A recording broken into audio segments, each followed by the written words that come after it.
Kalau kalau jujur belum, Bu. Jujur belum. Baik, terima kasih Farhan. Baik, lebih baik jujur ya. Oke, baru mau Bu ya. Kamu berarti bukannya sama saya nanti ya sekarang. Hari ini kita akan belajar soal Lean Canvas. Ada yang sudah pernah dengar apa itu Lean Canvas sebelumnya? Belum, Bu. Belum Belum, ya? Bu. Belum ya. Oke, belum ada yang tahu ya. Oke. Saya coba share screen. Oke, jadi hari ini kita akan belajar soal Lean Canvas. Apa sih Lean Canvas itu?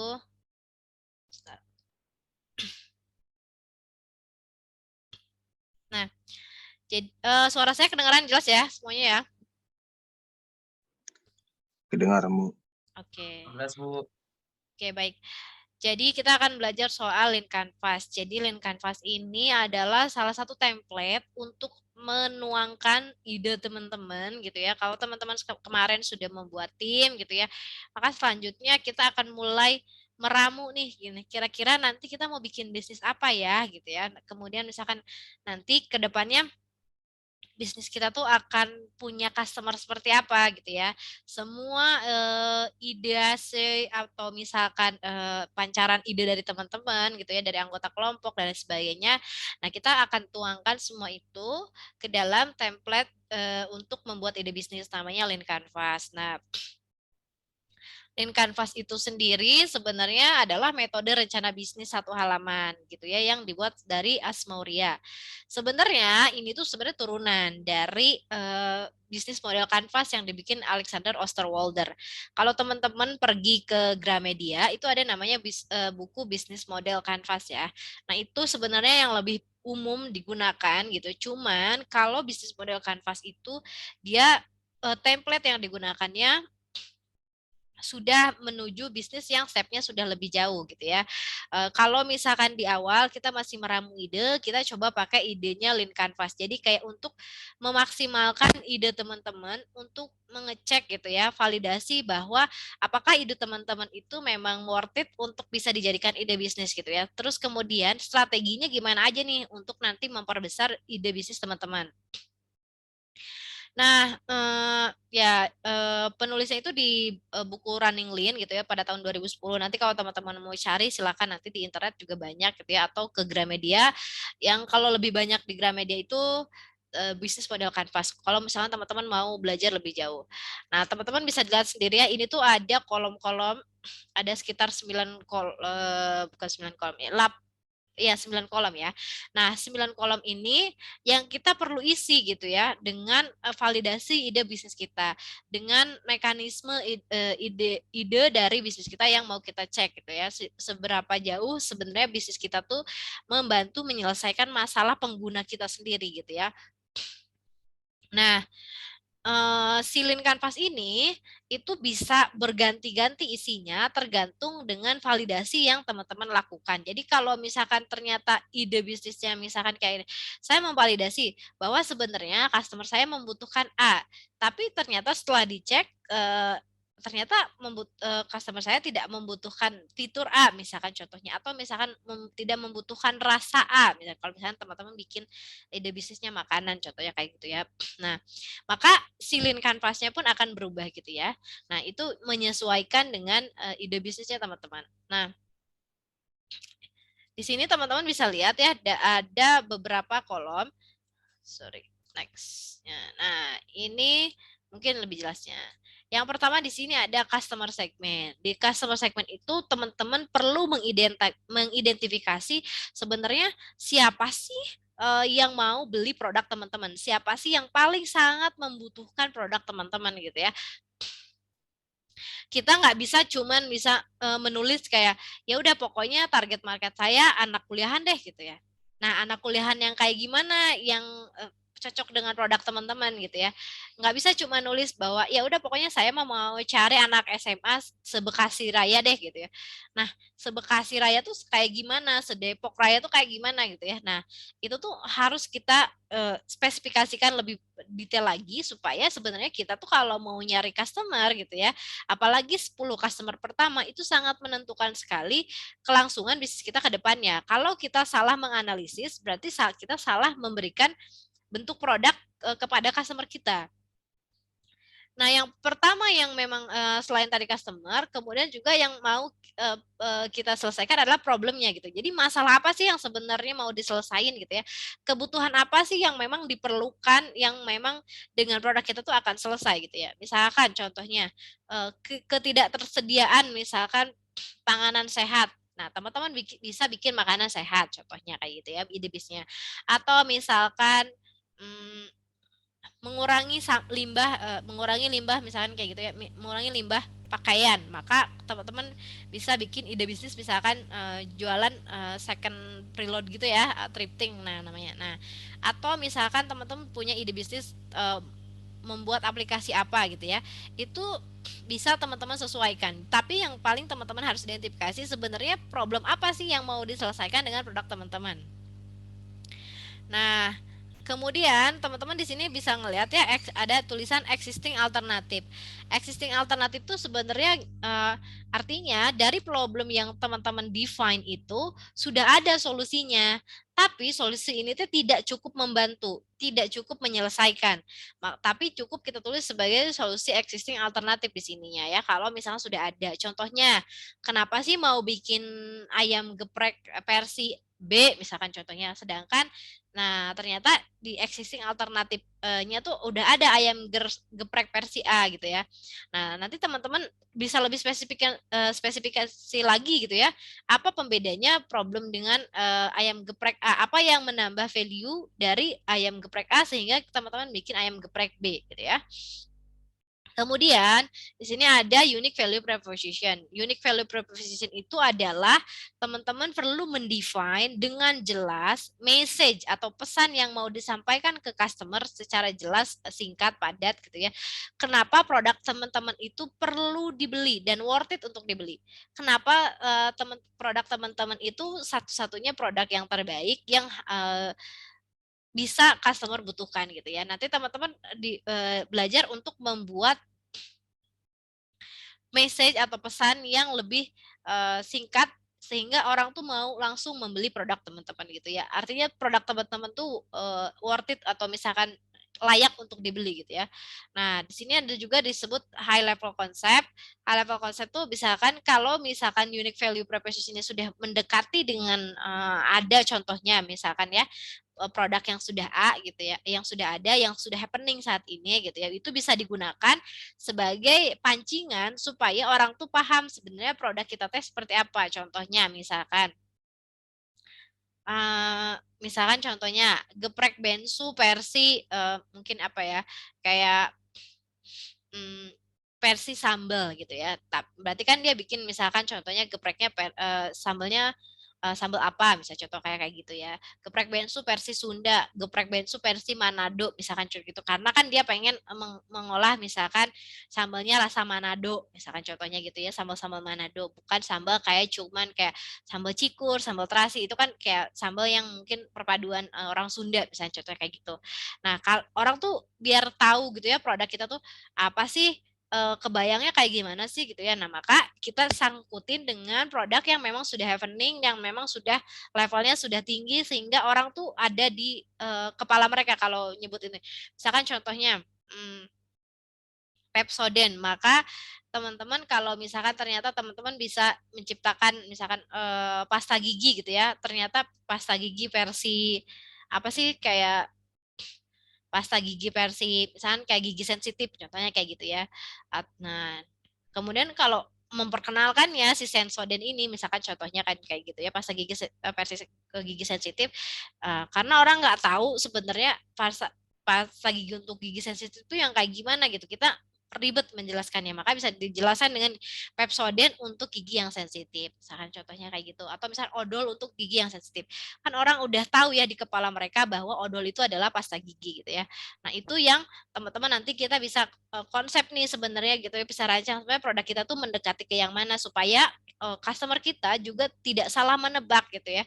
Tidak merasa dia tuh membeli kucing dalam karung gitu. Itu tuh produk apa sih sebenarnya? Aku bingung deh gitu ya, nggak kebayang sebenarnya produknya kayak gimana. Nah, dengan adanya high level konsep itu teman-teman lebih mudah untuk menjelaskan ke customer teman-teman bahwa sebenarnya produk itu seperti ini contohnya. Nah, selanjutnya adalah solution ya. Nah, si solution ini adalah rangkaian cara atau solusi-solusi dari problem yang ingin diselesaikan gitu ya teman-teman. Tapi solusi ini biasanya bentuknya lebih ke fitur atau misalkan lebih ke rasa atau kalau misalkan teman-teman apa ya bisnisnya lebih makanan gitu ya. Nah, nanti dijelaskan kalau problemnya ada 3, maka solusinya pun harus didetailkan ke dalam 3 poin gitu ya. Kalau problemnya ada 4, ya perlu didetailkan ke dalam 4 poin kayak gitu ya. Nah, sebentar ya.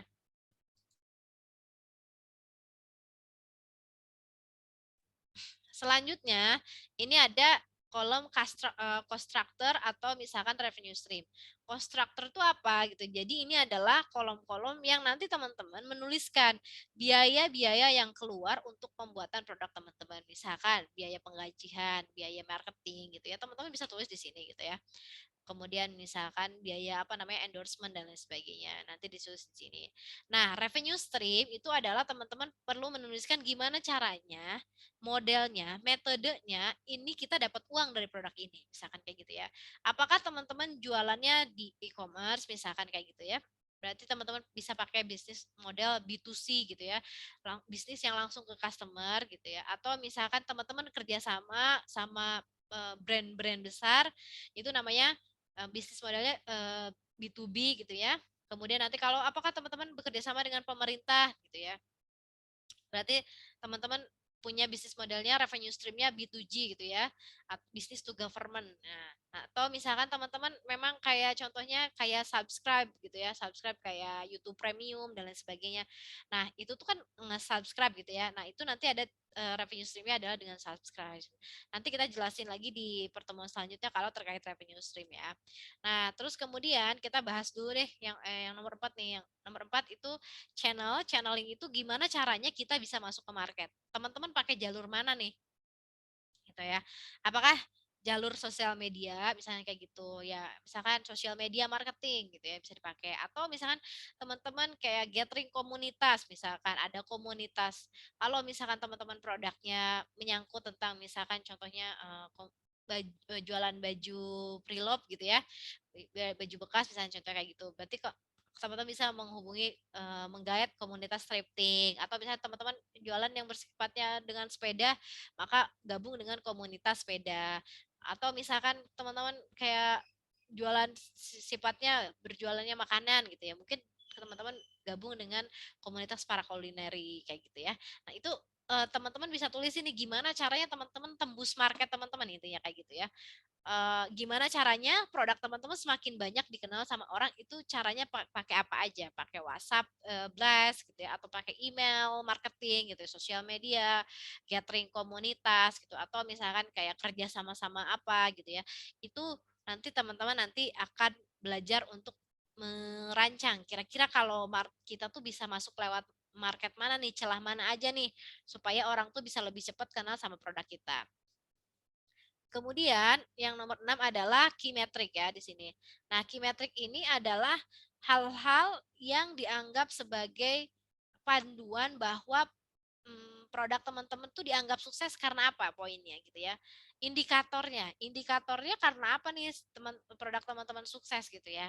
Contohnya kalau misalkan penjualan makanan berarti berapa porsi, jumlah porsi yang terjual misalkan kayak gitu. Jumlah pelanggan yang bertambah, misalkan jumlah kontak database pelanggan yang bertambah, atau jumlah misalkan kalau pakai apps gitu ya, jumlah downloader, jumlah register pakai app yang masuk ke apps itu berapa banyak gitu ya. Jumlah visitor ke website teman-teman gitu ya. Kalau misalkan TikTok mungkin bahasanya FYP-nya tembus 1 M nggak nih likes-nya kayak gitu ya. Nah, itu kan key metric sesuatu hal indikator yang dianggap bahwa produk kita tuh berjalan menuju sukses gitu ya. Produk kita tuh akan dianggap besar kalau misalkan indikator kita juga berangkat menjadi lebih besar. Misalkan contohnya kayak jumlah eh, pertumbuhan pelanggan gitu ya. Yang hari ini 100, maka pertumbuhan pelanggan selanjutnya adalah misalkan 1000. Nah, kayak gitu ya. Itu juga bentuk dari indikator bahwa sebenarnya bisnis kita tuh berjalan sukses gitu ya, berjalan naik ke atas gitu ya. Nah, bertumbuh intinya mah. Jadi itu yang nanti kita akan tulis di sini bahwa poin apa saja yang menjadi indikator bahwa bisnis kita tuh akan menjadi sukses kayak gitu ya. Nah, sorry, astagfirullahaladzim. Nah, selanjutnya ini tadi penjelasannya ya. Kalau teman-teman nanti mau baca lagi silakan, tadi saya sudah jelaskan. Nah, kita akan studi case gitu ya. Studi case yang saya akan ambil ini yang sudah ada mungkin di dalam top of mind teman-teman, yaitu adalah Gojek ya. Kenapa saya ambil test case-nya Gojek? Karena test case-nya karena Gojek sendiri adalah salah satu startup yang sudah sukses di Indonesia gitu ya. Kemudian sudah jadi unicorn dan kita akan sama-sama belajar bagaimana Gojek tuh dulunya bertumbuh dari hal yang kecil sampai sekarang bisa sampai besar gitu ya. Nah, kita akan ngecek dulu problem yang ingin dibawakan Gojek gitu ya. Apa sih problem yang memang dibawakan Gojek pertama kali Gojek muncul pertama kali Pak Nadiem Makarim merasa bahwa saya pengen bikin ide bisnis ini gitu ya. Pertama kali Pak Nadiem mencetuskan bahwa ideasinya saya membutuhkan sesuatu hal alternatif dari masalah ini, Gojek itu sendiri apa sih gitu. Nah, yang pertama gitu ya, kalau dicek lagi gitu ya, kenapa Gojek itu hadir di Indonesia? Karena ada banyak sekali orang yang tidak punya kendaraan pribadi gitu ya.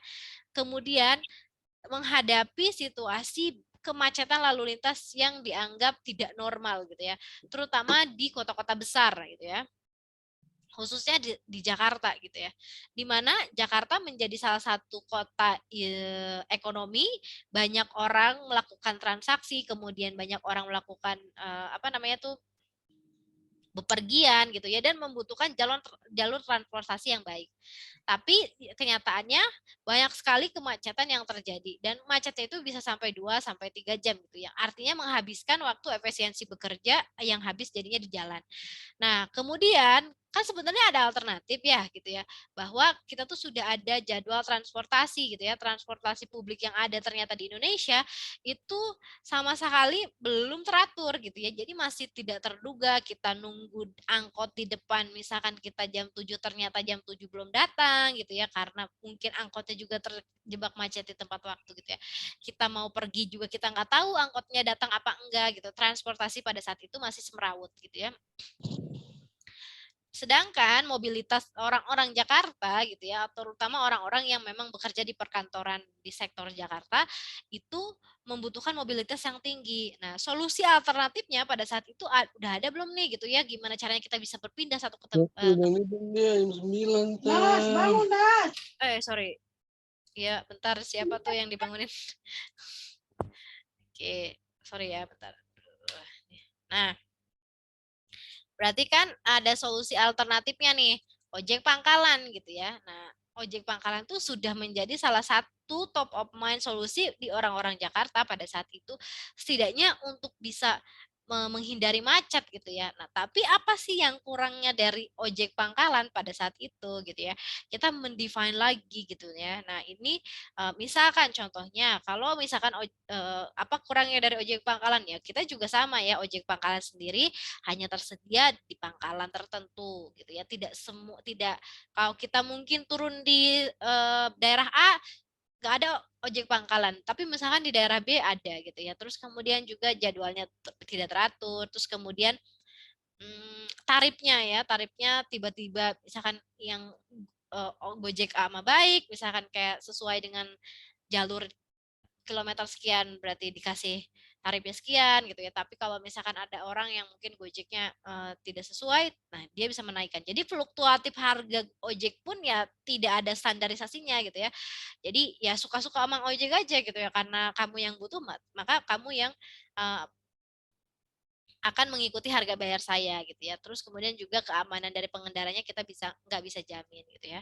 Nah, itu yang terjadi kenapa Pak Nadiem Makarim muncul membuat Gojek gitu ya. Nah, siapa sih orang-orang yang pertama kali gitu ya ketika disuguhkan untuk Gojek gitu ya, itu mereka nggak akan sama sekali nolak gitu ya. Mereka akan merasa, oh iya saya butuh banget nih gitu ya. Siapa nih yang kira-kira yang ketika ditawarin ojek, ketika ditawari produk kita gitu, mereka nggak akan banyak nolak karena mereka pada dasarnya mencari solusi tersebut gitu ya, supaya bisa cepat menyelesaikan masalah mereka di dalam kemacetan. Nah, orang-orang yang pertama kali oleh Gojek dianggap sebagai customer-nya maka adalah orang-orang pekerja kantoran, khususnya di daerah sektor Jakarta yang di sektor bisnisnya gitu ya. Kemudian juga ada mahasiswa dan pelajar gitu ya. Yang ketiga adalah pengguna transportasi publik gitu ya, karena merasa tidak puas dengan pengguna transportasi publik yang ada, maka dia juga memungkinkan untuk bisa mencari alternatif lain. Nah, early adapter itu apa sih? Orang yang customer yang kira-kiranya akan cepat mengadopsi produk kita gitu. Jadi mereka nggak banyak mikir gitu ketika misalkan ditawarin ini gitu ya. Memang mereka sangat butuh banget gitu solusi yang kita tawarkan gitu ya. Nah, jadi early adapter yang ditetapkan oleh Gojek ini adalah pekerja kantoran dengan area macet. Mereka kalau ditawari Gojek gitu ya, mereka udah nggak mikir lagi, oh udah bayar berapa gitu ya. Nah, itu yang disebut early adapter. Jadi teman-teman juga perlu nanti mencari gitu ya, siapakah tipikal seperti apakah customer teman-teman yang sekiranya kalau misalkan teman-teman tawarkan produk teman-teman mereka nggak nolak gitu ya, mereka mau bayar gitu. Dan mereka mau coba experience-nya walaupun misalkan produk teman-teman belum sempurna. Pada saat itu Gojek juga belum sempurna sampai saat ini seperti punya apps gitu ya, mereka masih pakai layanan SMS gitu ya, mereka punya daftar nama pelanggan. Jadi siapa nih yang mau jadi pelanggan Gojek, boleh nggak saya minta nomor kamu? Jadi kalau kamu butuh, tinggal kamu SMS ke saya, nanti saya cariin tukang ojeknya gitu ya. Nah, sistemnya masih seperti itu, masih masih manual, belum sampai super app sesukses sekarang gitu ya. Nah, kemudian juga tukang ojeknya tidak dibekali dengan apps dan lain sebagainya gitu ya. Dia akan dikasih tahu dulu sama uh, timnya Pak Nadiem Makarim bahwa oh misalkan kayak kita tuh akan berjalan dari segini sampai segini ya gitu. Kamu akan menganterin customer aku dari sini ke sini ya. Tarifnya segini gitu ya. Nggak boleh lebih, nggak boleh kurang gitu ya. Jadi Pak Nadiem Makarim juga sudah mulai belajar menerapkan standarisasi tarif berdasarkan kilometer. Contohnya seperti itu. Belum ada super app yang sekarang gitu ya. Belum ada aplikasi, masih pakai SMS teman-teman ya. Nah, tapi walaupun misalkan produk kita belum sempurna, tapi karena memang orang udah mencari gitu ya, sudah mulai membutuhkan, maka akan ada muncul early adapter. Nah, orang-orang seperti itu yang kita kejar pertama kali gitu ya. Tipikal yang seperti itu yang akan membantu produk kita tuh bertumbuh lebih banyak gitu. Karena feedback dari yang mereka butuhkan tuh adalah orang-orang yang memang butuh dari produk kita gitu. Kadang yang kurangnya di Indonesia karena orang Indonesia itu sangat friendly gitu ya, sangat ramah gitu ya, tidak mau menyinggung orang gitu. Kadang-kadang ketika diminta feedback soal masalah produk kita gitu ya, dia tuh masih kayak oh nggak apa-apa, iya emang bagus kok. Abis itu setelah selesai wawancara di uninstall gitu contohnya gitu. Nah itu yang cukup mengerikan ya gitu ya, di Indonesia tuh banyak buayanya gitu ya kalau misalkan terkait feedback gitu ya, karena nggak mau menyinggung dan nggak mau ribet gitu ya. Tapi kalau orang-orang yang memang dia dari dasar hatinya dia butuh banget aplikasi solusi ini gitu ya, maka dia akan mencurahkan misalkan contohnya boleh dong misalkan harga tarifnya tidak terlalu mahal, boleh nggak sih pengendaranya dicek gitu ya, misalkan kayak dia bawa helm atau enggak gitu. Jadi feedback seperti itu yang akan menumbuhkan produk kita tuh untuk bisa ke level up ke level selanjutnya gitu ya. Nah, nah ini contohnya kapan teman-teman bisa bisa mengidentifikasi bahwa customer yang seperti apa sih yang membutuhkan produk teman-teman gitu ya. Di sini teman-teman bisa lihat ya, di sini tuh ada tipe tahapan customer. Jadi customer pun nggak akan ujuk-ujuk tiba-tiba langsung kita punya dapat customer banyak gitu ya. Kecuali misalnya kalau teman-teman memang mengadopsi produk yang viral gitu ya, artinya memang sudah ada lah marketnya gitu ya. Tapi kalau teman-teman memang mau belajar menumbuhkan market teman-teman dari nol gitu ya, teman-teman nggak perlu khawatir gitu ya kalau misalkan di awal-awal saya nggak banyak nih yang mau gitu ya, nggak apa-apa, justru 1 sampai 10 customer pertama teman-teman adalah ladang teman-teman untuk mengidentifikasi gitu, untuk nanya wawancara, kenapa sih kamu tuh mau mengeluarkan uang untuk beli produk ini?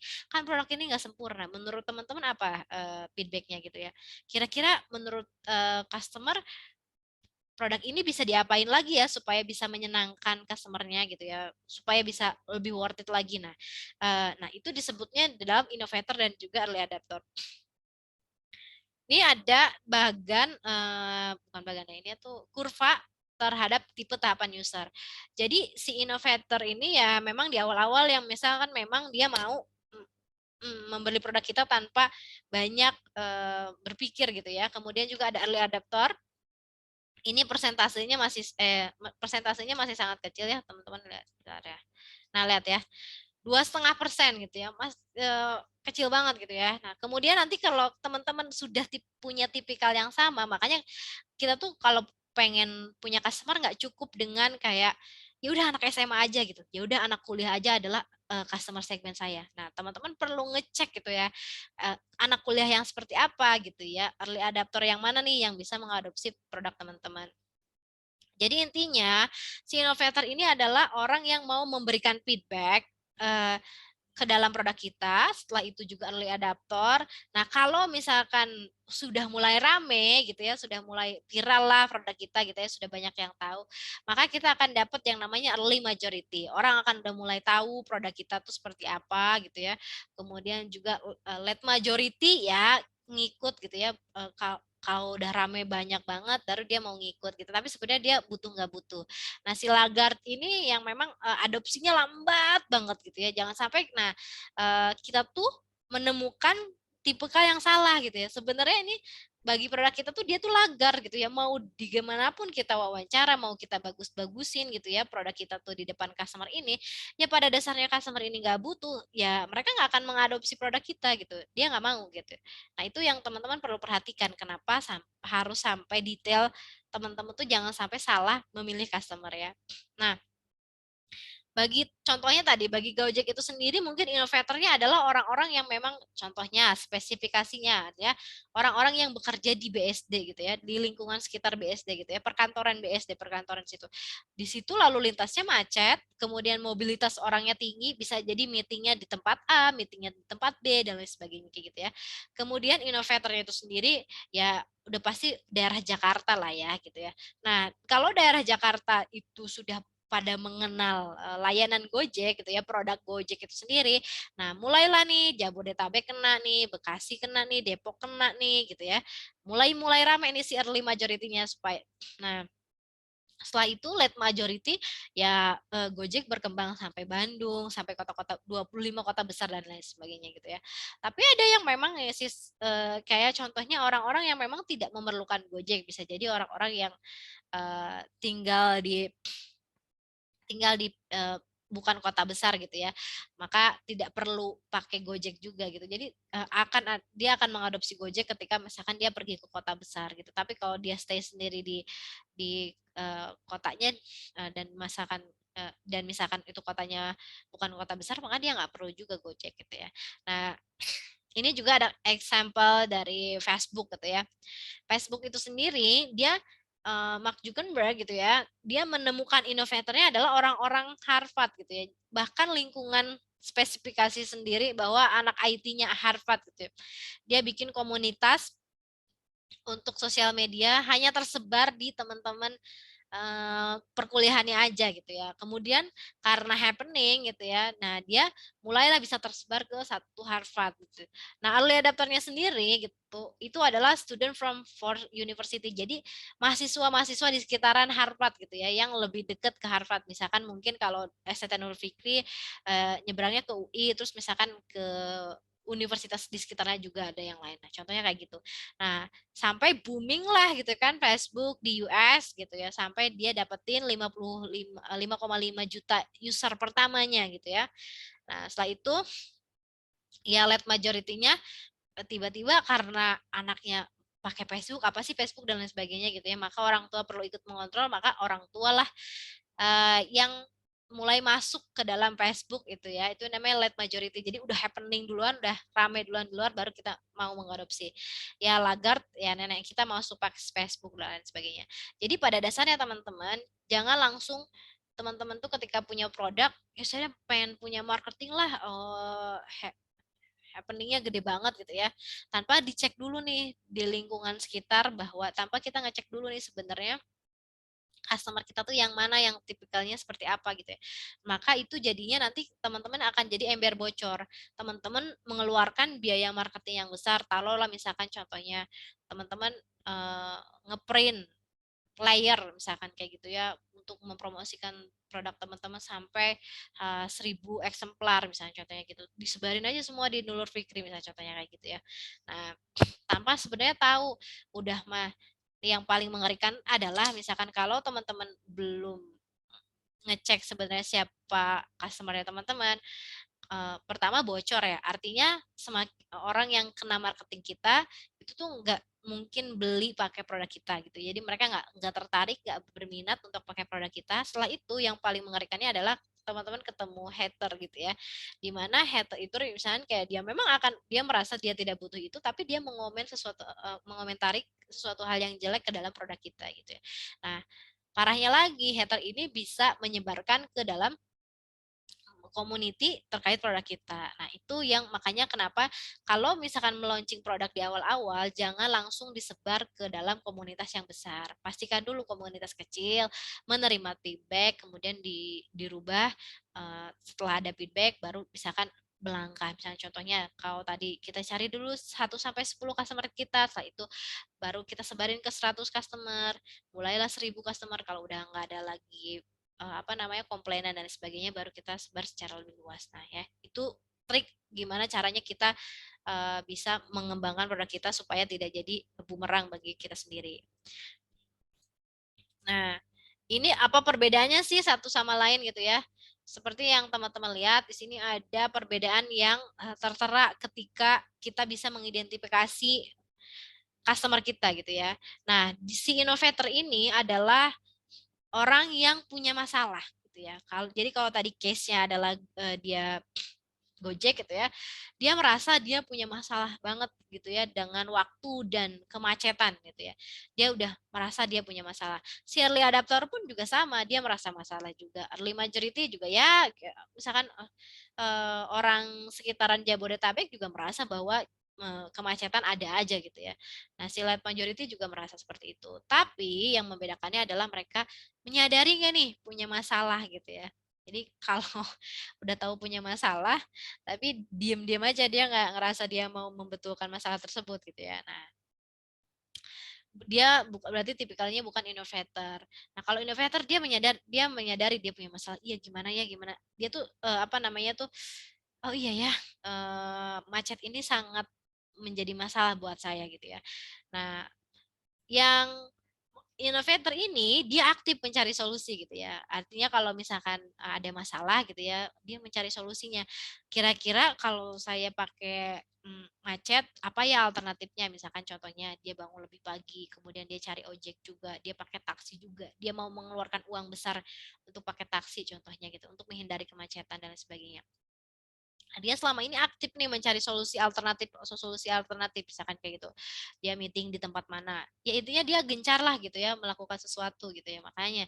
Nah, dan yang paling apa namanya tuh yang paling menjadi pembeda adalah dia mau berani membayar ketika ditawarkan produk yang memang menyelesaikan masalah tersebut gitu ya. Tanpa banyak mikir gitu ya. Udahlah nggak apa-apa. Tapi produk saya nggak sempurna loh. Iya nggak apa-apa saya mau bayar kok gitu. Saya ngerasa akan terbantu banget nih ketika produk ini luncur gitu ya. Nah, sama halnya gitu, walaupun misalkan cuman SMS gitu ya, walaupun cuman bisa jadi pada saat itu tukang ojeknya juga nggak ada, tapi setidaknya ketika pelayanan Gojek di versi pertama Indo ada gitu, dia akan sangat terbantu banget gitu. Setidaknya dia menghilangkan masalah dia perlu mencari ojek karena yang mencari ojeknya adalah tim dari Gojeknya di awal gitu ya. Nah, jadi dia mau membayar nih layanan tersebut gitu. Tapi si early adapter tuh belum mau membayar gitu ya. Si early adapter masih melihat ke si innovator nih. Oh, si innovator bayar gitu. Innovator gimana tuh rasanya gitu ya setelah pakai layanan ini gitu ya, setelah pakai produk bisnis ini gitu ya. nyaman nggak gitu kan, terus worth it nggak bayar, kita jadi rugi nggak gitu ya.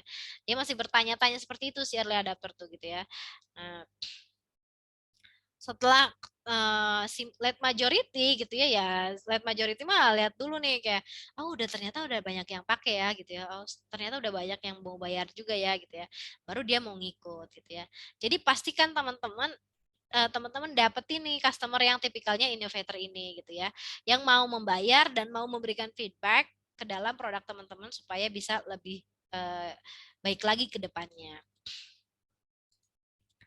Nah, jadi gitu ya, setelah tadi permasalahan Gojek itu tadi, misalnya kemacetan yang tidak terurai gitu ya, kemudian ada pun alternatif tapi tidak membantu menyelesaikan banyak masalah gitu ya.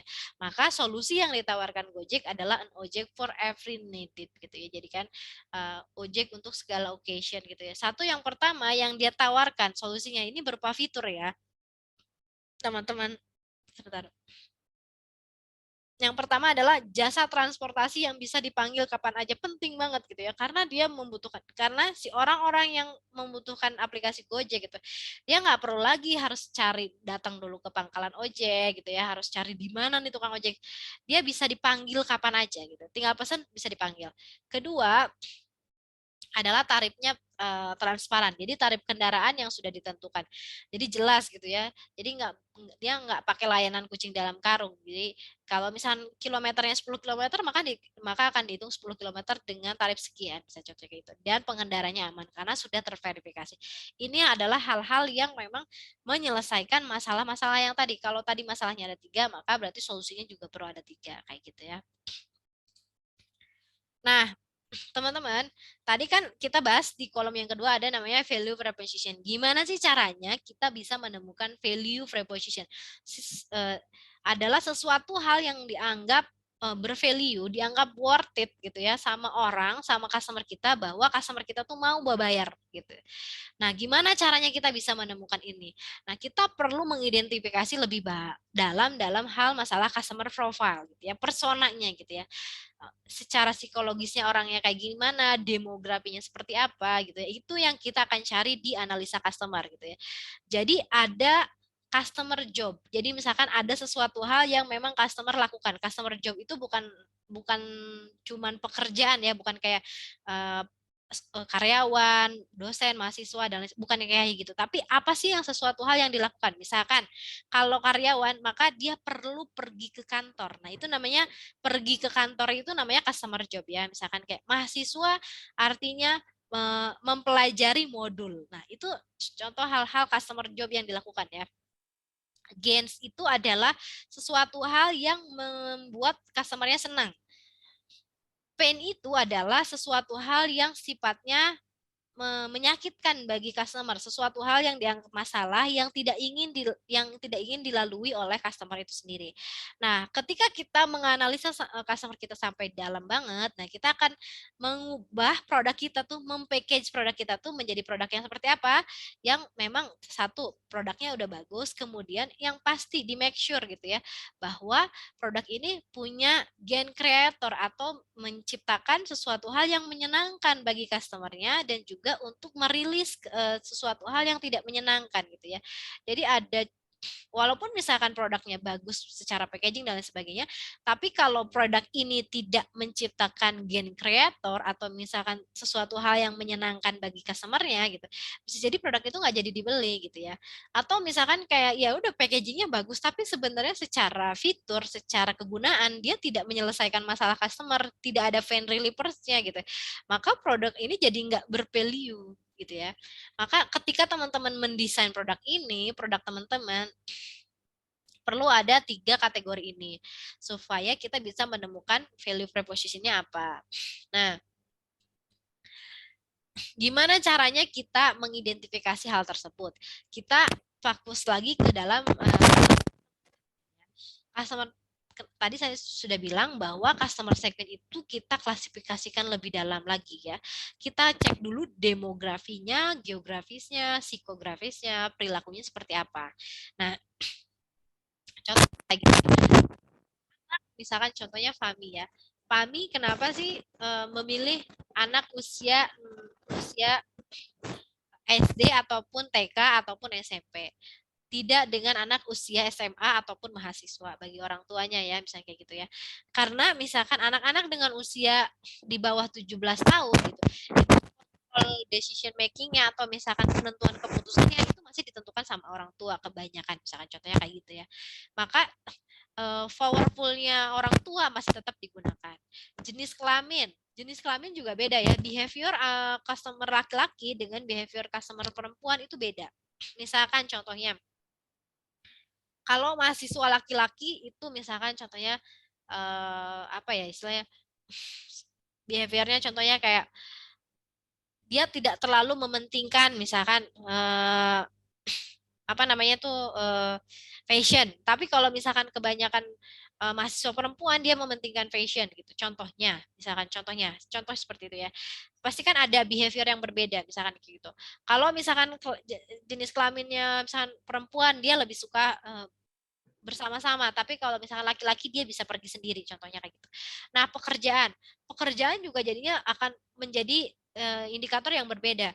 Mahasiswa punya pekerjaan, misalkan dia punya penghasilan berapa mahasiswa, tapi kalau karyawan dia punya penghasilan berapa, maka pekerjaan ini akan menjadi indikator seberapa besar daya beli ke dalam produk kita. Nah, kemudian juga status pernikahan gitu ya. Apakah status pernikahannya kalau misalkan teman-teman memang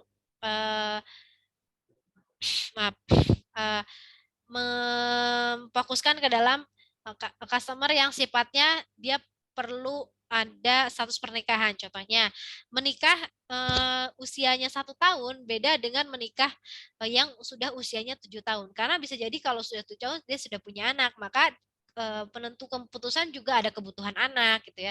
Tapi mungkin bagi status pernikahan yang baru 1 tahun, penentu keputusannya hanya berada di 2 orang gitu ya, suami dan istri gitu ya. Tapi kalau sudah 10 tahun dan sebagainya, akan ada banyak faktor penentu keputusan sehingga perlu beli nggak nih produk kita gitu ya. Itu juga perlu dipertimbangkan. Terus kemudian dari segi geografis, artinya dari lokasi gitu ya. Kota besar beda dengan behaviornya dengan kota kecil. Misalkan contohnya pada saat Gojek ada, mungkin kalau Gojek pertama kali terbit di Bandung gitu, itu orang Bandung tidak akan se-excited itu gitu ya, karena mungkin dalam definisi macet gitu ya, orang Bandung tidak terlalu macet gitu ya. Tapi Jakarta sangat membutuhkan gitu ya. Maka behavior orang-orang di lokasi geografis gitu ya, itu akan sangat menentukan gitu ya. Contohnya seperti itu. Psikografis, gaya hidup, persepsi, motivasi. Contohnya gaya hidup. Orang yang misalnya mahasiswa yang sering datang ke kafe sama mahasiswa yang sering datang ke perpustakaan akan beda gaya hidupnya gitu ya. Apa yang menurut dia penting, mindset mereka itu penting atau tidak penting, itu juga perlu kita teliti ya teman-teman, untuk bisa menentukan sebenarnya produk ini cocok sama mahasiswa yang tipikalnya seperti apa. Contohnya kayak gitu.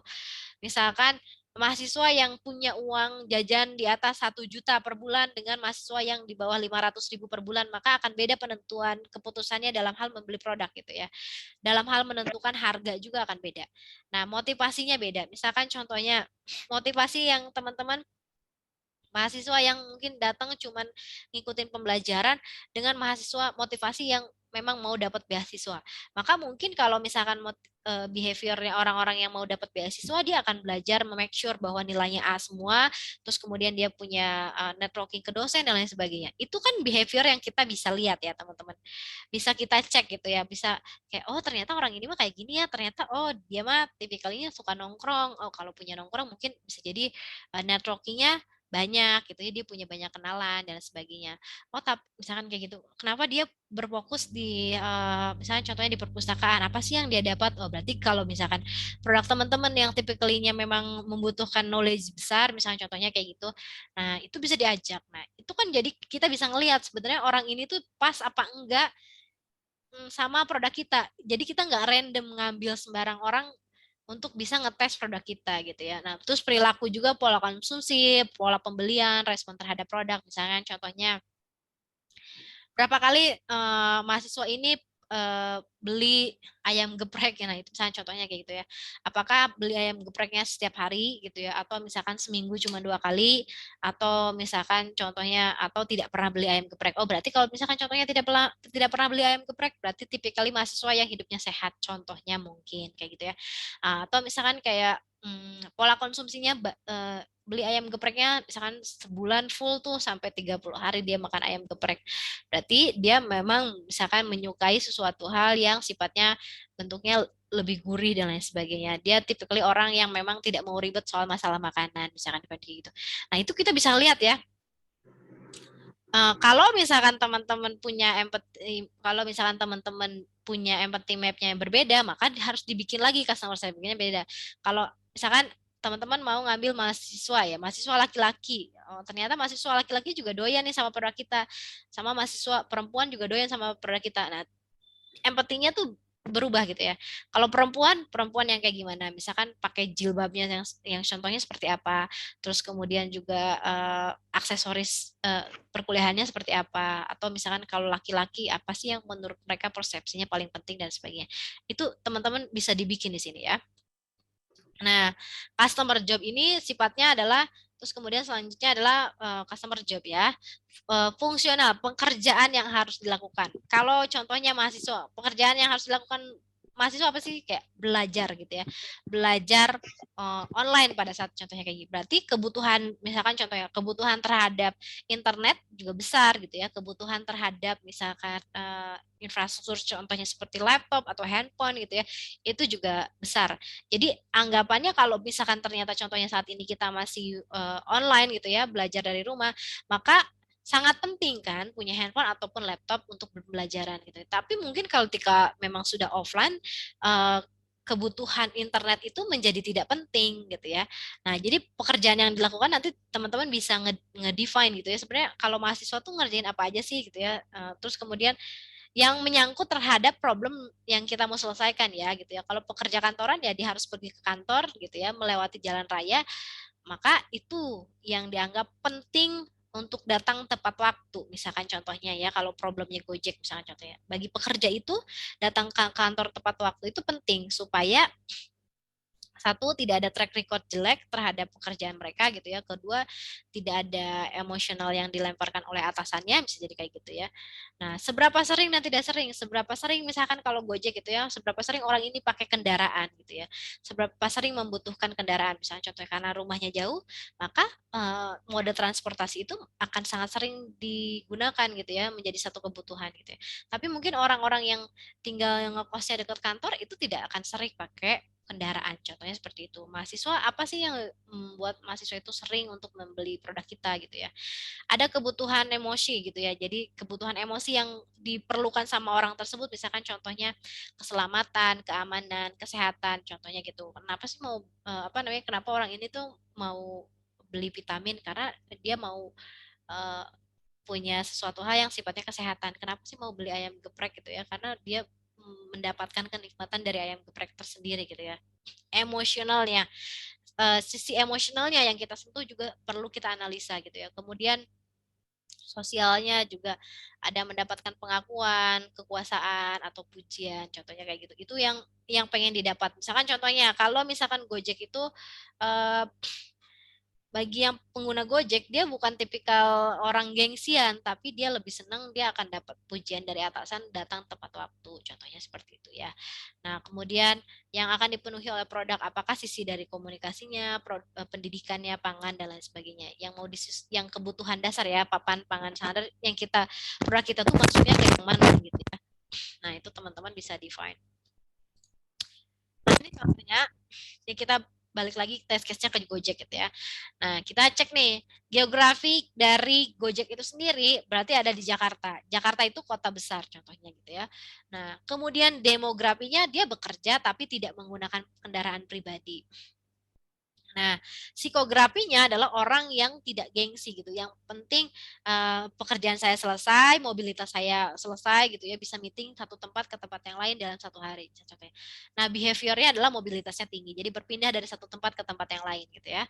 Customer job adalah mencari solusi transportasi yang cepat di segala kondisi trafik. Ini yang paling merasa penting dilakukan oleh customernya Gojek. Gimana caranya saya bisa berpindah dari satu ke tempat ke tempat yang lain dengan pakai transportasi yang cepat. Nah, kira-kira apa sih yang dirasain ya, sesuatu hal yang dianggap menyakitkan yang tidak mau dialami oleh customernya gitu ya. Ada namanya kesia-siaan gitu ya, secara dari segi waktu, kemudian juga ada ketakutan dari segi keamanan, emosi negatif yang muncul, terus kesalahan yang sering dilakukan, apa nih, hambatan adopsinya gimana, kesusahannya. Misalkan kayak orang yang mobilitasnya tinggi mau nggak sih install aplikasi gitu ya. Nah, itu juga ada di hambatan adopsi.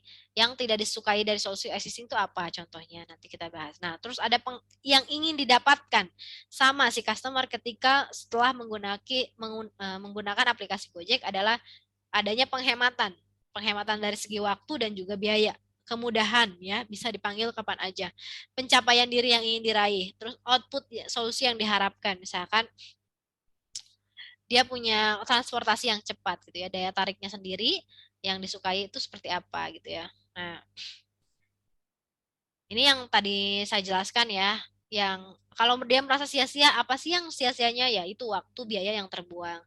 Resiko ketakutannya seperti apa? Misalkan bisa jadi kalau yang naik ojek itu dianggap sebelah mata, terus kemudian juga ada resiko keamanan yang dia harus tanggung, emosional gitu ya. Ada hal yang membuat kesal dan tidak nyaman atau menyulitkan. Ya itulah misalkan ketika tidak tepat waktu, meeting bisa jadi gagal dan lain sebagainya gitu ya, ada emosi yang muncul gitu ya.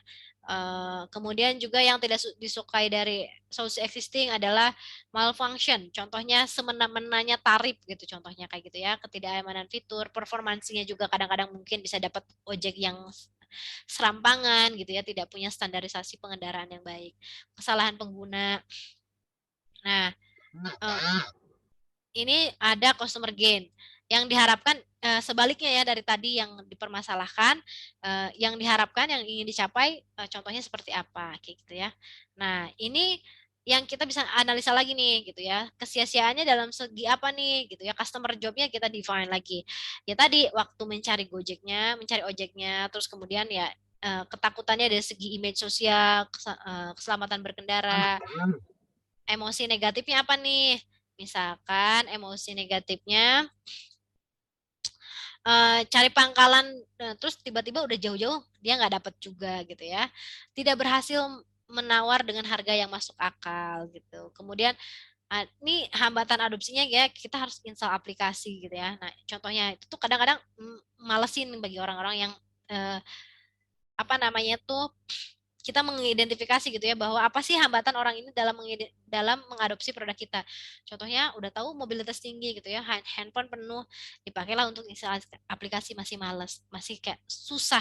Jadi install aplikasi masih dalam sesuatu hal yang tidak menyenangkan. Tapi gimana nih caranya supaya orang mau install aplikasi kita? Daya tariknya apa gitu ya? Daya tariknya harganya murah. Misalkan contohnya karena online gitu ya harus ngechat via ngechat via WhatsApp misalkan contohnya. Tapi kita kalau ngechat via WhatsApp itu terbatasnya jam operasional contohnya gitu. Jadi dia nggak bisa dihubungi kapan aja gitu ya. Nah, apa nih daya tariknya supaya orang bisa menahan diri ketika dia membeli di jam-jam tertentu sesuai dengan operasional kita. Mungkin bisa kita lakukan kayak gitu. Yang tidak disukai adalah nego harga ya gitu ya. Yang disukai ya udah prosesnya instan gitu ya. Udah ditentukan tarifnya gitu ya. Kita langsung berangkat tidak banyak bertele-tele. Contohnya. Nah, jadi pada dasarnya setelah Gojek tadi meramu gitu ya, apa yang menjadi customer gain-nya, pain-nya gitu ya, maka muncullah unique value proposition yang memang apa namanya tuh mau diangkat oleh Gojek. Jadi Gojek itu memunculkan unique value proposition adalah ojek murah, cepat dan ini bukan murah lagi ya, apa ya tadi? ojek murah, cepat, dan aman. Contohnya itu yang mau digembor-gemborkan sama Gojek gitu ya. Unique value proposition yang bisa sekali orang ngeliat, oh Gojek, tapi ojeknya murah loh, cepet loh gitu. Kita nggak punya prospek. Langsung setelah itu orang itu mau pakai aplikasi Gojek, mau pakai layanan Gojek gitu ya. Nah, high level konsep tuh apa gitu ya? High level konsep tuh kan Gojek itu pada saat itu orang masih asing gitu ya.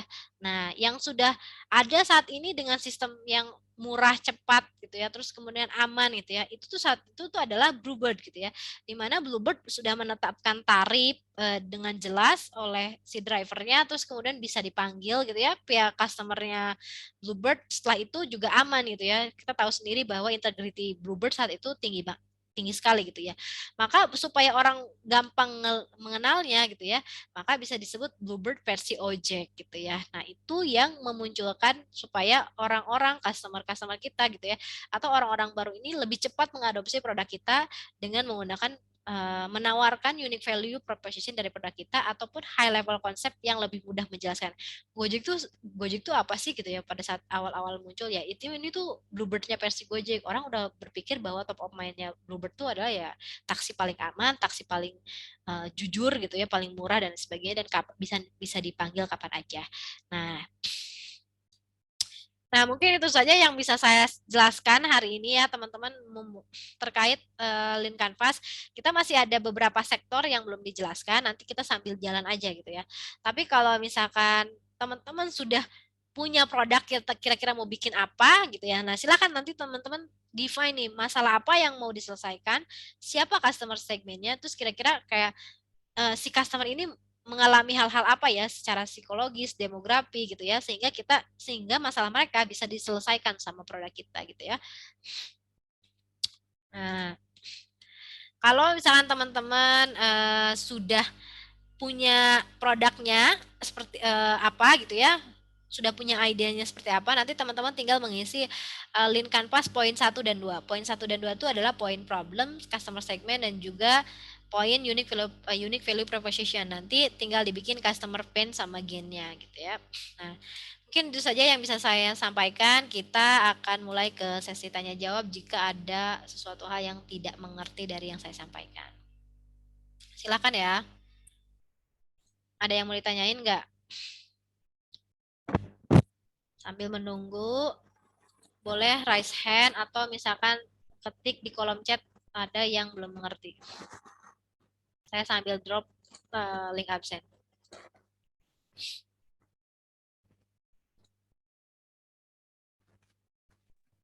Bu, mau nanya Bu, Boleh. untuk di matkul KWU ini kita membuat softwarenya, apakah kita harus ngelakuin full coding gitu, atau prototype-nya aja? Prototipe-nya aja ya, kita sampai MVP aja ya. Jadi kalau misalnya teman-teman kalau misalkan teman-teman memang mau memilih produk yang sifatnya digital gitu ya, artinya teman-teman mendevelop aplikasi dan sebagainya, nggak apa-apa, kita cuma sampai MVP aja gitu ya. Tapi tapi bisa di make sure bahwa teman-teman tuh dapat customer yang sekiranya mau beli gitu ya, pre-ordernya ada gitu ya, karena itu juga penting gitu ya. Tadi siapa? Oke, Rifki ya. makasih Bu. Iya. Oke, silakan Hanifah.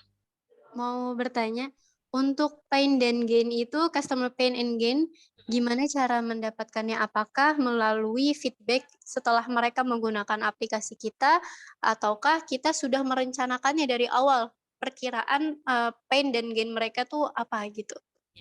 Jadi pen dan gen itu kita rancang lebih dahulu ya gitu ya. Kayak kita menebak-nebak dulu atau kita merancang bahwa sebenarnya mungkin orang ini tuh customer kita tuh akan merasakan hal ini ya.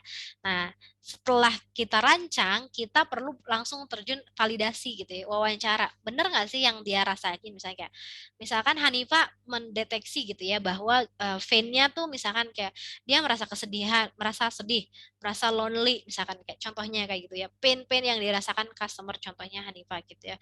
Terus misalkan dia merasa bahwa mental health-nya terganggu dan lain sebagainya. Nah, itu tuh Itu tuh baru bayangan Hanifa. Nah, terus kemudian Hanifa perlu cek nih ke customer Hanifa sendiri bahwa bener nggak sih sebenarnya lonely gitu ya? Oh enggak kok, saya emang nggak ngerasa lonely gitu. Bener nggak sih kayak mental health-nya terganggu? Ya sedikit ada gitu. Jadi nanti kalau misalkan dia apa namanya, kalau misalkan ternyata true jawabannya atau misalkan valid gitu ya dari customernya, maka kita bisa tulis di situ gitu sebagai bentuk yang sudah tervalidasi gitu. Tapi kalau misalkan awalnya ya kita harus membayangkan dulu nih kira-kira apa sih yang dirasain sama customer kita gitu. Setelah itu dicek langsung ke customernya, bahwa benar nggak sih yang saya perkirakan tuh ke Anda rasakan tuh benar nggak sih, terjadi nggak sih? Kalau misalkan nggak terjadi berarti ya gennya dihapus aja. Cari yang gennya yang pennya yang sesuai dengan yang dirasakan customer. Itu ya Hanifah. Oke, kemudian Bu mau nanya lagi Bu. Boleh. Ini untuk menentukan target customer sendiri dari Ibu ada caranya nggak Bu? Atau gimana gitu loh cara menentukan target customer kita? Ya. Ya tentunya teman-teman sebenarnya nggak harus banyak-banyak ya. Sebenarnya kayak mau ngecek tuh, kalau mau ngecek target customer gitu itu paling cari aja 5 sampai 10 orang yang menurut teman-teman cocok sama profilnya teman-teman gitu ya. Nah, nyari targetnya tergantung produk teman-teman apa. Misalkan contohnya, misalkan kalau misalkan produknya teman-teman bikin kayak apa ya, contohnya makanan gitu ya. Nah, sesuaikanlah gitu ya budget, misalkan makanan yang contohnya cake gitu ya. Cake ini harganya taruhlah 100.000. Menurut teman-teman mahasiswa mau nggak sih beli cake 100.000 gitu ya? Oh kan daya belinya juga nggak sampai sana, misalnya contohnya kayak gitu. Nah, jadi bisa mendiagnosa seperti itu gitu ya. Berarti misalnya kalau saya bikin cake harganya 100 ribuan, kue harganya 100 ribuan, kayaknya yang mau beli itu adalah orang-orang yang sudah menikah deh, ibu-ibu yang sudah menikah deh, misalnya contoh kayak gitu. Misalkan kan as a simple kayak gini ya, Starbucks itu misalkan apakah target customernya yang paling kelihatan gitu ya ketika kita mau jual produk kita, daya belinya misalkan contohnya yang bisa dicek gitu ya daya belinya. Yang mau dicek tuh kan itu tuh bagian dari gaya hidup ya, psikografis gitu ya.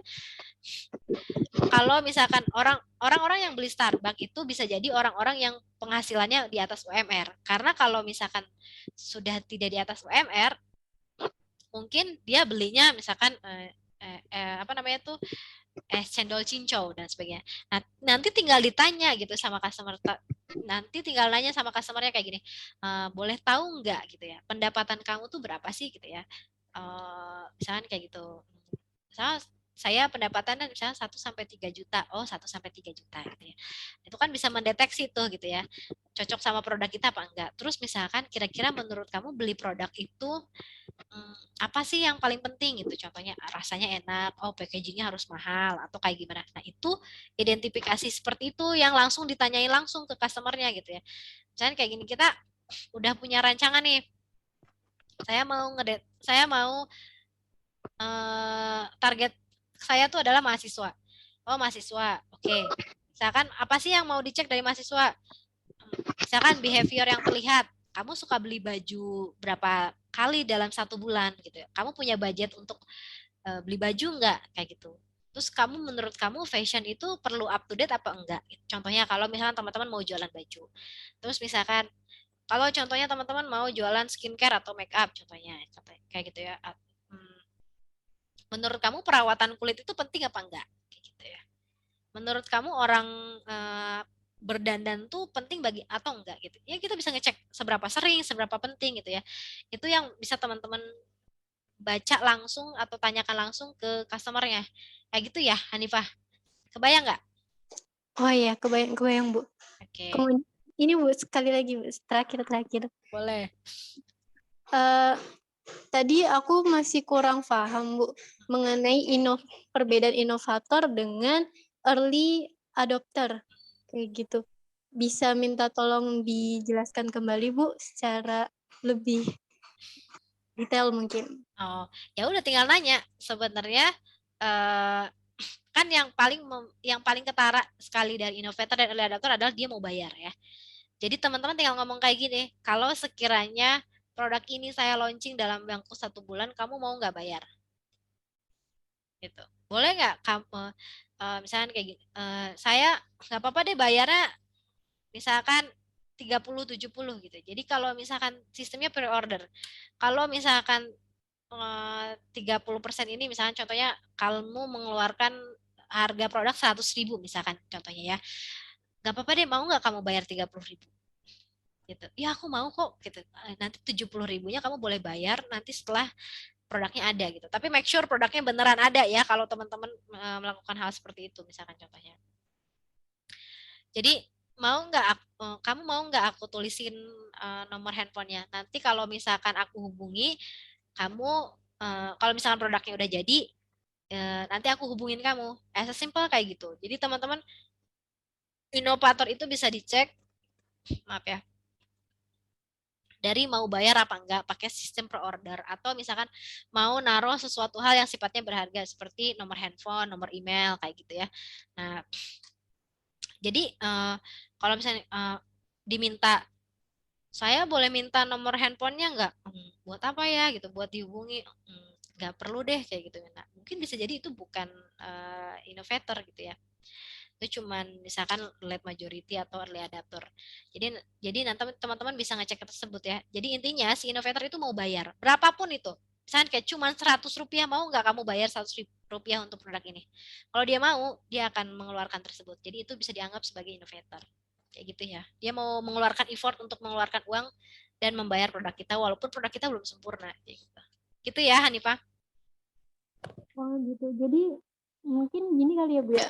Bisa nanti misalkan dibuat form, terus dilihat kebanyakan nih yang mau membayar ini apakah dia seorang pekerja atau mungkin seorang mahasiswa, seperti itu kali ya Bu? Bisa. Tapi teman-teman harus mendefine dulu sebenarnya customer segmentnya yang kayak gimana ya. Nah, jangan terlalu jauh apa namanya tuh range-nya. Misalkan ini, mungkin kalau mahasiswa yang mungkin kalau misalkan nggak kebayang tuh mahasiswa semester 1 sama mahasiswa semester 5 itu kan sama-sama mahasiswa gitu ya. Tapi kalau teman-teman bikin range-nya terlalu jauh, misalnya kayak gini, ya udah saya mau mahasiswa sama pekerja, itu kan ada range yang beda ya, ada sesuatu hal yang berbeda. Misalkan contohnya pembedanya kalau misalkan karyawan dia udah punya penghasilan tetap gitu ya. Tapi kalau mahasiswa dia mungkin masih punya uang jajan gitu ya. Jadi secara garis besar ini tuh dua hal yang berbeda intinya gitu. Jangan sampai terlalu besar aja milih marketnya gitu. Kayak gitu sih. Pilih aja dulu satu yang menurut kamu paling fokusnya di mana gitu. Yang sekiranya akan masuk produk kamu tuh kemana. Jadi jangan terlalu wide lah, semua pengen dicoba semuanya gitu. Pilih aja satu yang menurut kamu akan cepat adopsinya produk kamu. Gitu ya Hanifah ya. Oke, baik Bu, terima kasih. Ya, sama-sama. Ini saya baca lagi ya. Ada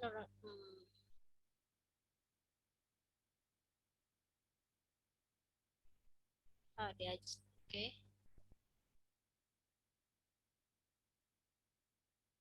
Oke. Ini ada yang tanya, Bu, maaf, izin bertanya, cara menghadapi anggota tim yang tidak aktif berpartisipasi bagaimana ya? Coret aja. Soalnya kemarin saya pembagian kelas, kelompok diacak, jadi tidak bisa memilih anggota yang tidak diinginkan. Oh, ya Allah, sedih banget sih. Diobrolin aja teman-teman, apa, bagaimana baiknya berkomunikasinya ya. Kalau karena kan misalkan, saya nggak tahu ya teman-teman, sebenarnya kan teman-teman bisa memilih anggota sendiri, bisa diacak, itu tergantung fairness atau misalkan kebijakan teman-teman aja semuanya gitu ya. Tapi saya harap kalau misalkan teman-teman sudah menentukan oh ternyata diacak, ya udah gitu ya, fair aja bahwa kita tuh satu kelompok, tolong berpartisipasi aktif gitu ya. Jangan jadi beban lah gitu ya. Kalau misalnya jadi beban, saya pikir kayak ini ya,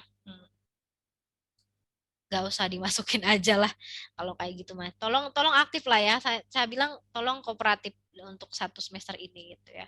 Karena sama-sama. Karena kan ini kan sifatnya kelompok gitu ya. Jadi teman-teman attitude atau misalkan sikap teman-teman itu menentukan nilai juga teman-teman yang lain gitu. Jadi diharapkannya tuh sama-sama berkoordinasi, sama-sama bekerja sama.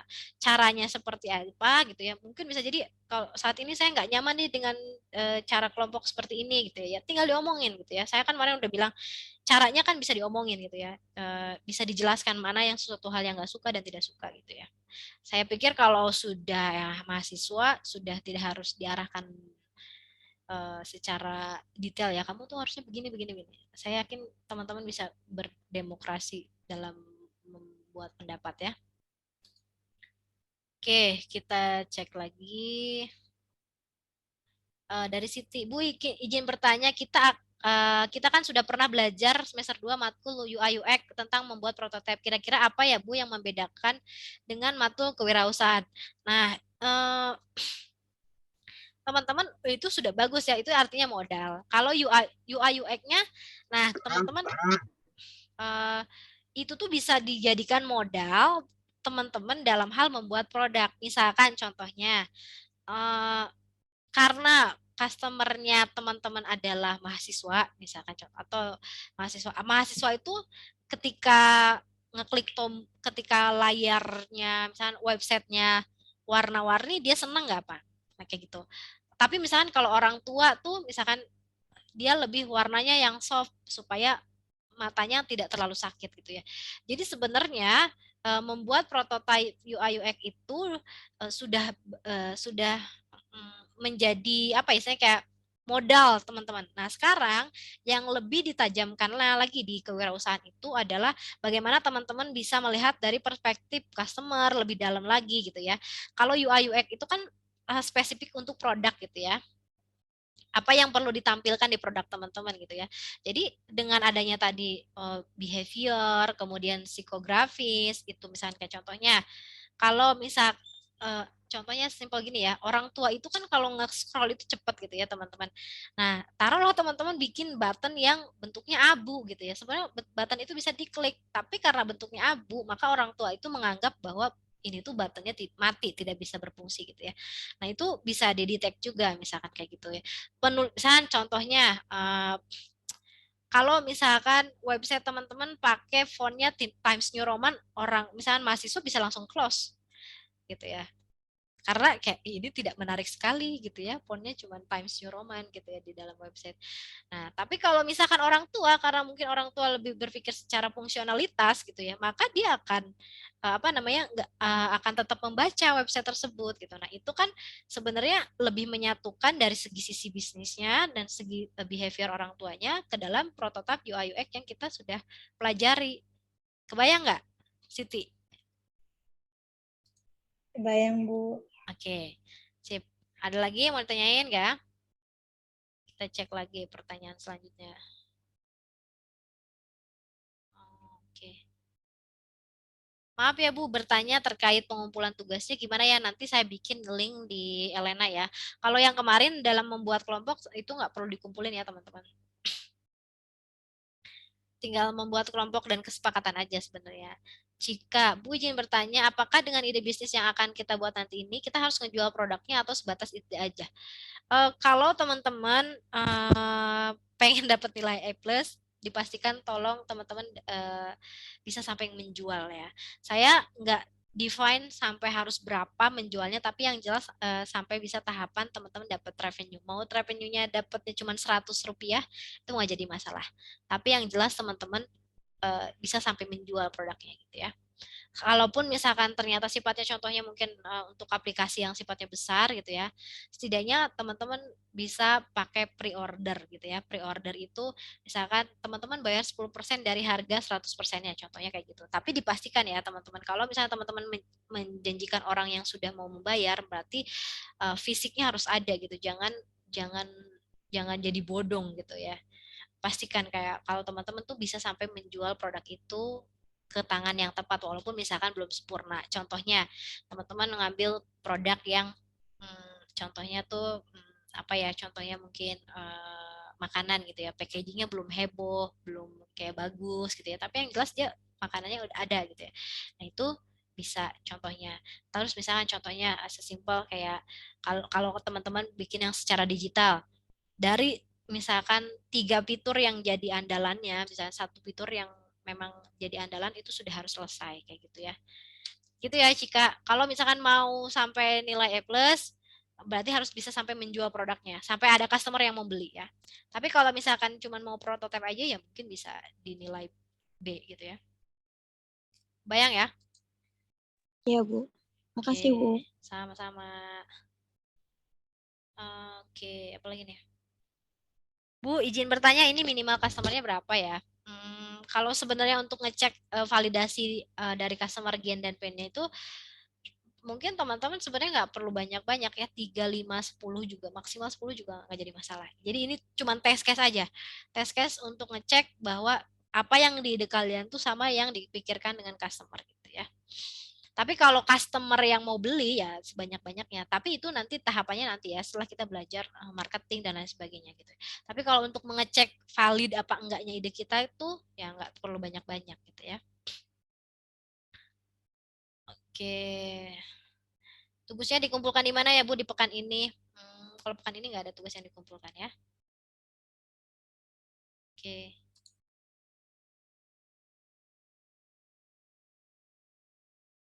Bu mau nanya bagaimana cara ini udah ya.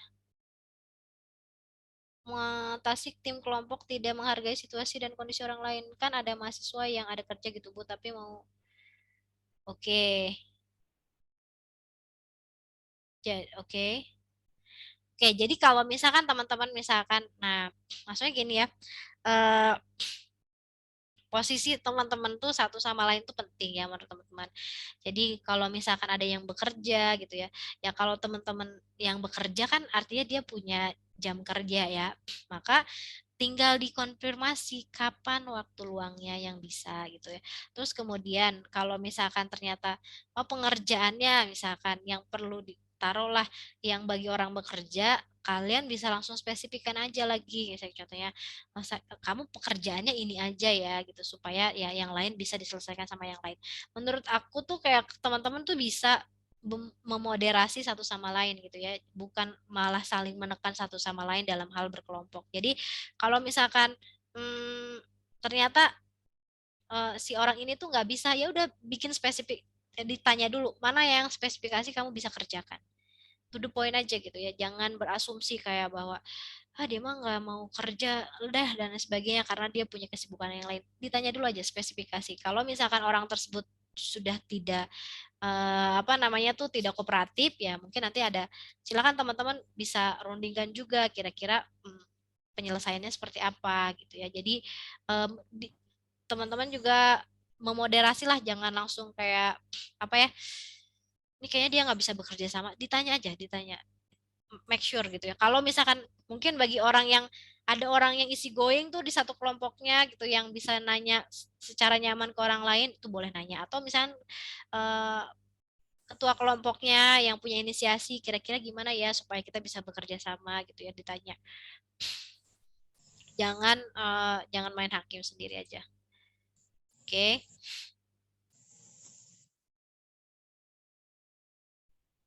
Bu, kalau produknya makanan atau jualan langsung secara offline boleh nggak Bu? Apakah harus pakai aplikasi? Kalau jualannya mungkin boleh ya nanti teman-teman. Jadi sebenarnya kita tuh nanti akan belajar soal teknik marketing. Either itu teman-teman pakai online, nggak harus pakai aplikasi ya. Kita nggak mewajibkan pakai aplikasi karena yang kita akan nilai itu adalah MVP-nya bentuknya website. Jadi mungkin kalau teman-teman apakah perlu punya website? Iya, perlu punya website. Apakah perlu punya aplikasi? Nggak perlu gitu ya. Kalau ternyata bisa di-develop terlebih dahulu di website, nggak jadi masalah. Tapi kalau teman-teman sudah paham bagaimana aplikasinya, misalnya kayak codingnya udah bagus banget teman-teman, sehingga teman-teman bisa di level up di aplikasi juga nggak jadi masalah gitu ya. Cuman kan kalau di aplikasi teman-teman berarti kan harus submit ke Google Play gitu ya. Setahu saya kalau masukin aplikasi ke Google Play bayar itu 350 sekian ya. Jadi mau offline ataupun online juga nggak jadi masalah jualannya secara nggak langsung gitu ya. Nah, tapi yang paling penting kita akan belajar soal masalah marketing online gitu ya. Terus Bu, aku mau nanya, nama timnya itu sama dengan nama brand yang diinginkan diterapkan atau beda, Bu? Terserah. Boleh beda, boleh sama gitu ya. Yang jelas pastikan bahwa teman-teman menuliskan nama dan NIM anggota teman-teman secara benar ya, supaya tidak salah menilai ke nilai orang lain. Oke.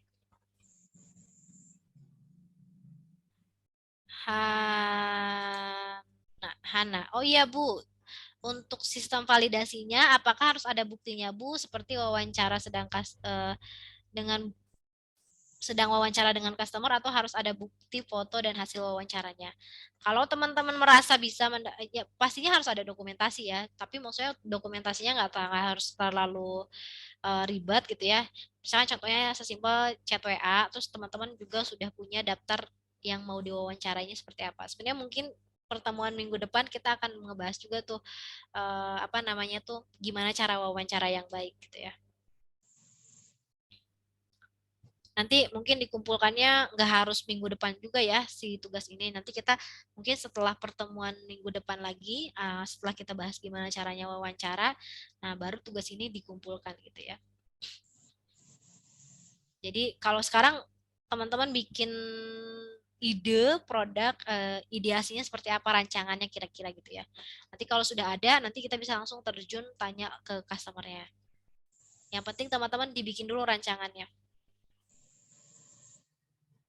Muhammad Hai Roshid, berarti ini tuh produknya sampai diaplikasikan ke masyarakat umum ya Bu, kayak real jual. Iya, ya kita coba ya. Teman-teman harus bisa sampai terjun langsung gitu ya. Nggak hanya ide. Oke, Dini, Bu, jadi kita berjualan sekaligus membuat aplikasi atau website sebagai sarana fasilitas produk, memesan produk atau jasa yang kita tawarkan. Betul, betul ya. Semuanya, semua kelompok wajib punya website nanti ya. Sebagai salah satu untuk kayak sarana itu tuh mengecek ke produk kita tuh sampai ke customer gitu ya. Tapi kan karena dana kita terbatas, terus kemudian waktu kita terbatas, saya yakin teman-teman juga punya waktu terbatas, maka sesimpel kita pakai cara untuk memperkenalkan produk kitanya dengan website. Kalau website kan udah pasti mudah diakses sama siapa aja gitu ya, nggak perlu harus install aplikasi gitu ya, tinggal URL ke alamat tersebut, nanti orang bisa ngecek gitu ya. Nah di situ kan kita nggak perlu panjang lebar untuk menjelaskan produk kita seperti apa gitu ya, nggak harus face to face gitu ya. Nah, tapi orang bisa baca dari website kita produk kita tuh seperti apa sih, bayangannya kayak gitu ya, ada sampel produknya kayak gitu. Nah setelah itu nanti bisa pakai sosial media marketing untuk berjualan kayak gitu. Oke, Siva. Maaf Bu, izin bertanya, untuk membuat websitenya itu harus sampai bisa transaksi juga? Enggak harus. Jadi misalkan contohnya, yang penting ada tombol, klik, misalkan di direct ke WA, bisa simpel kayak gitu ya. Jadi nanti transaksinya langsung aja pakai WA gitu ya, kayak ngechatnya seperti apa. Sifatnya adalah prototype. Tapi kalau teman-teman punya pemahaman atau misalkan punya knowledge sampai sana, nggak jadi masalah. Saya nggak membatas-batasi. Tapi kalau misalkan teman-teman belum bisa, ya udah berarti at least minimal direct ke WA untuk bisa pembelian atau misalkan ke chat gitu ya. Tapi kalau misalkan sudah bisa mau ditampilkan transaksi di situ juga nggak jadi masalah. Berarti kan punya nilai poin plus tersendiri terhadap pembangunan MPP-nya ya. Oke. Berarti ada coding juga Bu kalau diharuskan punya website. Sebenarnya tergantung, kalau teman-teman mau mendevelop websitenya dari nol atau misalkan mau pakai WordPress nggak jadi masalah ya. Atau misalnya kayak pakai apa namanya tuh namanya platform yang memang sudah bisa bikin website secara langsung juga nggak jadi masalah. Yang penting teman-teman punya nama website yang bisa diakses secara online gitu ya. Jadi bukan lagi tersimpan cuman di back end gitu ya, tapi harus bisa online, jadi siapapun bisa ngakses, mau pakai Blogspot, mau pakai WordPress gitu ya, atau misalnya mau bikin dari awal websitenya, jadi nggak jadi masalah. Yang penting nanti bisa airing aja websitenya. Jika Bu izin bertanya, untuk bentuk pemesanan produk dalam form saja dimasukkan ke dalam nilai, maksudnya? Bu izin bertanya, bentuk pemesanan produk dalam form saja bisa dimasukkan ke dalam nilai. Misalkan kita belum bisa buat website yang bagus, hanya bentuk prototipe aplikasinya saja. Teman-teman ingat nggak si yang waktu websitenya kakak tuh ya, kita bikinnya MVP kan ya teman-teman. Jadi kita ada penjelasan produknya tuh seperti apa, terus kemudian misalnya, apakah tertarik, bisa masukkan nomor WA, bisa ada kolom nomor WA, atau misalnya memang produknya teman-teman sudah ada gitu ya, ditampilin, bisa diklik mau beli ini, misalkan transaksinya langsung ke WA gitu ya. Jadi sebenarnya saya nggak mempersulit gitu ya teman-teman, intinya kita bikin prototipe website aja gitu ya. Bagus apa enggaknya itu bukan dinilai apa ya secara ini, tapi teman-teman secara fungsionalitas jalan aja kayak gitu. Jangan sampai cuman kayak ya udahlah yang penting ada kolom, enggak gitu ya. Kalau bisa memang ini dianggap, website ini dianggap sebagai prototipe ya. Prototipe tuh artinya memang sudah bisa airing tapi belum sempurna gitu ya. Belum sampai mencakup semua fitur gitu ya. Tapi bukan yang hanya cuman tampilannya kayak ya udahlah cuman ini doang, misalnya contohnya gitu satu halaman doang. Nah, nanti sebenarnya di pertemuan selanjutnya kita akan ngebahas juga contoh website prototipe yang baik itu seperti apa kayak gitu ya. Nanti dijelaskan juga gitu. Jadi bukan kayak yang penting ada aja lah gitu. Tapi nanti kita akan bahas apa sih poin-poin penting yang ada di website untuk mencapai sebagai minimum valuable product gitu ya. Jadi tunggu aja Cika ya, kita pertemuan selanjutnya juga akan ada bahasan soal masalah websitenya. Websitenya pakai Blogger atau WordPress boleh ya, boleh. Nanti ada poin-poin yang memang harus ada di website tersebut, kita akan bahas di pertemuan selanjutnya gitu ya. Kalau nggak salah setelah UTS gitu. Jadi UTS ini nanti kita akan fokus dulu, teman-teman bisa present gitu ya, bisa presentasi produk teman-teman ke segi sisi investor gitu ya. Kalau website itu nanti mungkin after UTS baru kita akan membahas masalah technical gitu ya, technically secara codingnya, secara websitenya, secara jualan sosial media marketingnya gitu ya. Tapi nanti sampai UTS ini kita masih akan membahas soal gimana caranya kita bener dulu nih rangkaian berpikir kita gitu ya dalam menganalisa produk, terus setelah itu bisa mempresentasikannya. Gitu ya teman-teman. Ada lagi nggak yang mau bertanya? Masih ada 2 menit lagi. Teman-teman make sure ya udah mengisi link absen ya. Saya sudah drop link absennya loh.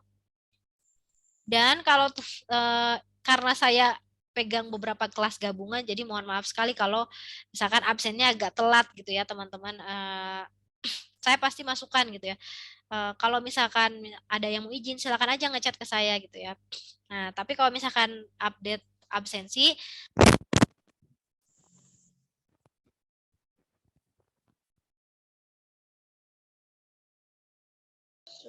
Suaranya hilang, Bu. Iya Bu, hilang Bu.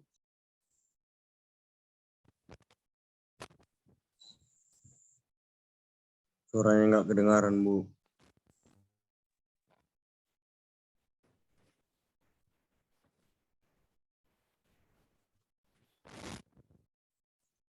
Masih hilang, Bu.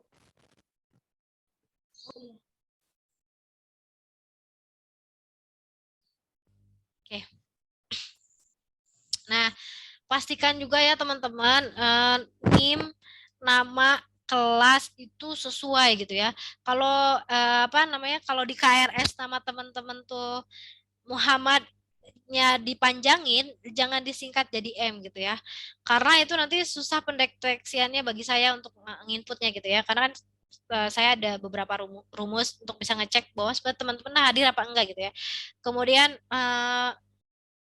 kelasnya, kemudian NIM-nya gitu ya, jangan sampai kelebihan gitu ya. Karena nanti kalau misalkan nggak sesuai bisa jadi nanti nggak kedetek absensinya gitu ya. Udah ya, tidak ada lagi yang ditanyakan. Baik teman-teman, terima kasih banyak sudah hadir di perkuliahan ketiga kali ini. Saya mohon maaf apabila ada sesuatu hal yang tidak nyaman disampaikan. Mudah-mudahan kita bisa sama-sama belajar hikmahnya dari hari ini. Dan terima kasih banyak atas perhatiannya. Saya akhiri kelas ini. Assalamualaikum warahmatullahi wabarakatuh. Waalaikumsalam. Waalaikumsalam. Ya. Terima kasih banyak Bu. Saya meeting ya.